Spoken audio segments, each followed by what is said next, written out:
दोस्तों, स्वागत है आपका आशी स्टोरी वर्ल्ड यूट्यूब चैनल पर। आज की कहानी है अनपढ़ जेठानी। तो कितने दिनों के लिए जा रही हो? प्लेट से एक समोसा उठाते हुए दीपाली ने पूछा। यही कोई 8-10 दिनों के लिए, सलोनी ने उक्ताए से स्वर में कहा। ऑफिस के टी ब्रेक के दौरान दोनों सहेलियां कैंटीन में बैठी बतिया रही थी। सलोनी की कुछ महीने पहले ही दीपेन से नई नई शादी हुई थी। दोनों साथ काम करते थे। कब प्यार हुआ पता नहीं चला, और फिर चट मंगनी पट ब्याह की तर्ज पर अब दोनों शादी करके एक ही ऑफिस में काम कर रहे थे। बस डिपार्टमेंट अलग था। सारा दिन एक ही जगह काम करने के बावजूद उन्हें एक दूसरे से मिलने जुलने की फुर्सत नहीं होती थी। आईटी क्षेत्र की नौकरी ही कुछ ऐसी होती है। अच्छा, एक बात बताओ कि तुम रह कैसे लेती हो उस जगह? तुमने बताया था कि किसी देहात में है तुम्हारी ससुराल। दीपाली आज पूरे मूड में थी सलोनी को चिढ़ाने के। वह जानती थी ससुराल के नाम से कैसे चिढ़ जाती है सलोनी। जाना तो पड़ेगा ही, इकलौती ननद की शादी है, अब कुछ दिन झेल लूंगी, कह सलोनी ने कंधे उचकाए। और तुम्हारी जेठानी क्या बुलाती हो तुम उसे? हाँ, भारतीय नारी, अबला बेचारी। और दोनों फक से हंस पड़ी। यार मत पूछो, क्या बताऊं, उन्हें देखकर मुझे किसी पुरानी हिंदी फिल्म की हीरोइन की याद आ जाती है। एकदम गंवार है गंवार। हाथ भर भर के चूड़ियां, मांग सिंदूर से पुती और सिर पर हर वक्त पल्लू टिकाए घूमती है। कौन रहता है आज के जमाने में इस तरह? सच कहूँ तो ऐसी पिछड़ी औरतों की वजह से ही मर्द हम औरतों को कमतर समझते हैं। पता नहीं कुछ पढ़ी लिखी भी है या नहीं भी। खैर मुझे क्या, काट लूंगी कुछ दिन किसी तरह। चल, टाइम हो गया, बॉस घूर रहा है। और फिर दोनों अपनी अपनी सीट पर लौट गई। और सलोनी शहर में पली बढ़ी आधुनिक लड़की थी। दीपेन से शादी के बाद जब उसे पहली बार अपने ससुराल जाना पड़ा तो उसे वहाँ की कोई चीज पसंद नहीं आई। उसे पहले कभी किसी गांव में रहने का अवसर नहीं मिला था। 2 दिन में ही उसका जी ऊब गया। उस ठेठ परिवेश में 3-4 दिन रहने के लिए दीपेन ने उसे बड़ी मुश्किल से राजी किया था। शहर में जींस टॉप पहनकर आजाद तितली की तरह घूमने वाली सलोनी को साड़ी पहनकर घूंघट निकाल छुई मुन बनकर बैठना कैसे रास आता। ससुराल वाले पारंपरिक विचारों के लोग थे। उसे ससुर जेठ के सामने सिर पर पल्लू लेने की हिदायत मिली थी। सलोनी की सास पुरातन पंथी थी, मगर जेठानी अवनी बहुत सुलझी हुई थी। छोटी ननद गौरी ने नई भाभी के आगे पीछे घूमती रहती थी। सलोनी गांव की औरतों की सरलता देख हैरान होती। वह खुद दिल की बुरी नहीं थी, मगर ना जाने क्यों पारंपरिक औरतों के बारे में उसके विचार कुछ अलग थे। सिर्फ घर गृहस्थी तक सीमित रहने वाली ये औरतें उसकी नजरों में एकदम गंवार थी। शहर में अपनी नई अलग गृहस्थी बसाकर सलोनी खुश थी। यहाँ सास ननद का कोई झंझट नहीं था। जो जी में आता वह करती, कोई रोकने टोकने वाला नहीं था। दीपेन और सलोनी के दोस्त वक्त वे वक्त धमक जाते। घर पर आए दिन पार्टी होती।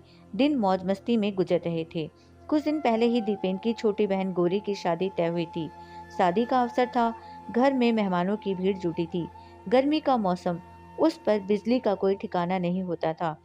हाथ पंखे से हवा करते करते सलोनी का दम निकला जा रहा था। एयर कंडीशन के वातावरण में रहने वाली सलोनी को सिर पर पल्लू रखना भारी लग रहा था।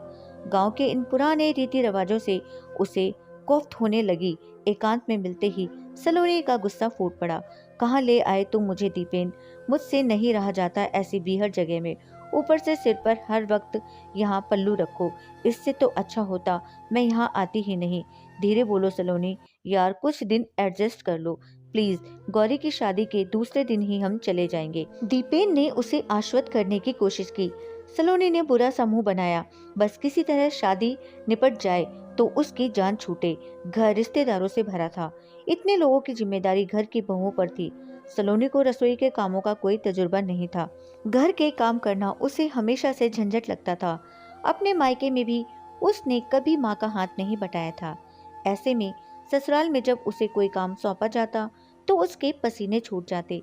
जेठानी अवनी उम्र में कुछ ही साल बड़ी थी, मगर पूरे घर की जिम्मेदारी उसने हंसी खुशी उठा रखी थी। घर के सब लोग हर काम के लिए अवनी पर निर्भर थे। हर वक्त सबकी जुबान पर अवनी का नाम होता।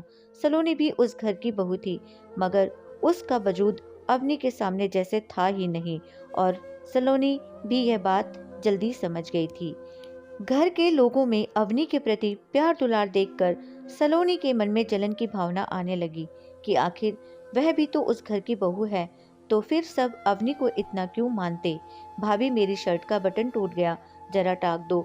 बाथरूम में नहाकर निकले दीपेन ने अवनी को आवाज दी। सलोनी रसोई के पास बैठी मटर छील रही थी।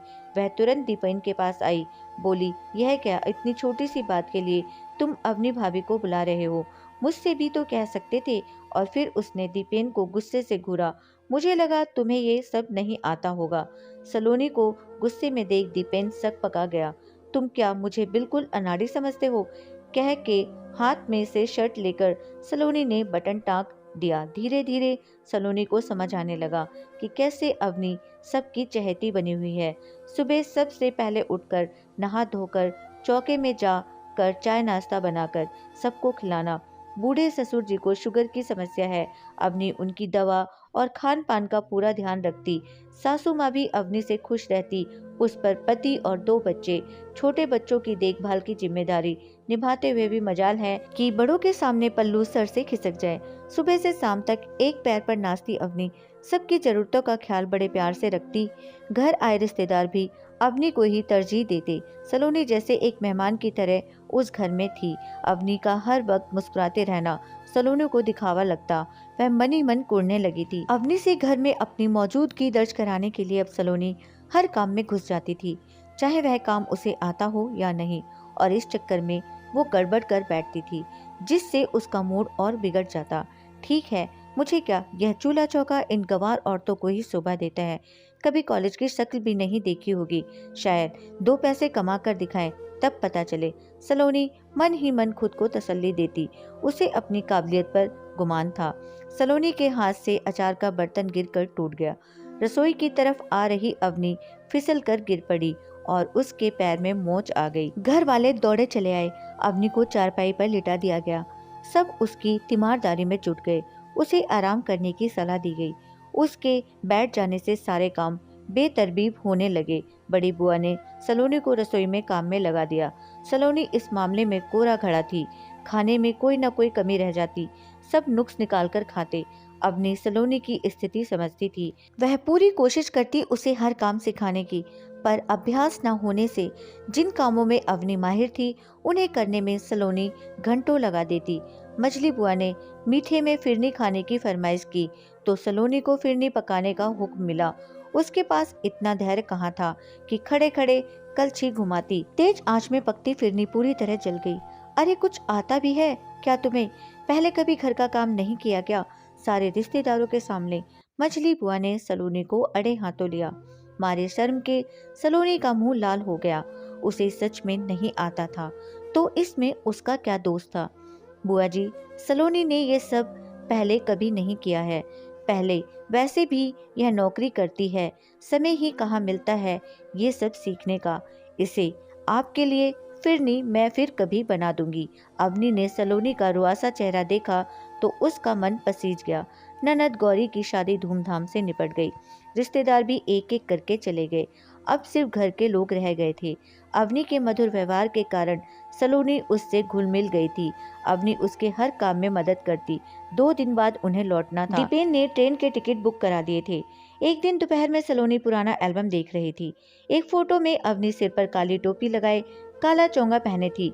फोटो शायद कॉलेज के दीक्षांत समारोह का था। उस फोटो को देखकर सलोनी ने दीपेन से पूछा, ये अवनी भाभी है ना? हाँ, यह फोटो उनके कॉलेज का है। भैया के लिए जब उनका रिश्ता आया था तो यही फोटो भेजा था उनके घर वालों ने। कितनी पढ़ी लिखी हैं अवनी भाभी। सलोनी हैरान थी। अवनी भाभी डबल एमए है, वो नौकरी भी करती थी। उन्होंने पीएचडी की हुई है। शादी के कुछ समय बाद माँ बहुत बीमार पड़ गई थी। बेचारी भाभी ने कोई कसर नहीं रखी उनकी तीमारदारी में, अपनी नौकरी तक छोड़ दी। अगर आज माँ ठीक है तो सिर्फ भाभी की वजह से। तुम जानती नहीं सलोनी, भाभी ने इस घर के लिए बहुत कुछ किया है। वो चाहती तो आराम से अपनी नौकरी कर सकती थी, मगर उन्होंने हमेशा परिवार को प्राथमिकता दी। सलोनी जिस अवनी भाभी को निपट अनपढ़ समझती रही, वह इतनी काबिल होगी इसका तो उसे अनुमान नहीं था। पूरे घर की धुरी बन परिवार संभाले हुए अवनी भाभी ने अपनी शिक्षा का घमंड दिखाकर कभी गृहस्थी के कामों को छोटा नहीं समझा था। सलोनी को अपनी सोच पर ग्लानि होने लगी। उसने आधुनिक कपड़े और रहन सहन को ही शिक्षा का पैमाना माना था। अरे भाई, कहाँ हो तुम लोग? बिट्टू के स्कूल के प्रोग्राम में चलना नहीं है क्या? कहते हुए अपनी भाभी सलोनी के कमरे में आई। हाँ भाभी, बस अभी 2 मिनट में तैयार होते हैं। सलोनी और दीपेन हड़बड़ाते हुए बोले। बिट्टू को अपनी क्लास के बेस्ट स्टूडेंट का अवार्ड मिला है। हर विषय में वह अव्वल रहा था। उसे प्राइज देने के बाद प्रिंसिपल ने जब माँ बाप को स्टेज पर 2 शब्द कहने के लिए आमंत्रित किया तो सकुचाते हुए बड़े भैया बोले, अवनी तुम आओ, मुझे समझ नहीं आता कि क्या बोलना है। बड़े आत्मविश्वास के साथ माइक पकड़े हुए अवनी भाभी ने अंग्रेजी में अभिभावक की जिम्मेदारियों पर जब शानदार स्पीच दी तो हॉल तालियों की गड़गड़ाहट से गूंज उठा। घर लौटने के बाद दीपेन से सलोनी ने कहा, सुनो, कुछ दिन और रुक जाते हैं यहाँ, लेकिन तुम्हारा मन तो नहीं लग रहा था, इसलिए तो इतनी जल्दी वापस जा रहे हैं। दीपेन हैरान होकर बोला, नहीं, अब मुझे यहाँ रहना अच्छा लग रहा है। मुझे अपनी भाभी से बहुत कुछ सीखना है। सलोनी उसके कंधे पर सिर टिकाते हुए बोली, वाह, तो ये बात है, फिर तो ठीक है, कुछ सीख जाओगी तो कम से कम जला खाना तो नहीं खाना पड़ेगा। दीपेन ने उसे छेड़ा और फिर दोनों हंस पड़े। दोस्तों, यह थी हमारी आज की कहानी। उम्मीद करती हूँ आपको पसंद आई होगी। आपका क्या कहना है इस कहानी के बारे में, हमें कमेंट करके जरूर बताइएगा। वीडियो को लाइक करके चैनल को सब्सक्राइब करना मत भूलिएगा प्लीज़। मेरा चैनल नया है, मुझे सपोर्ट कीजिए। आपका कीमती समय देने के लिए दिल से शुक्रिया।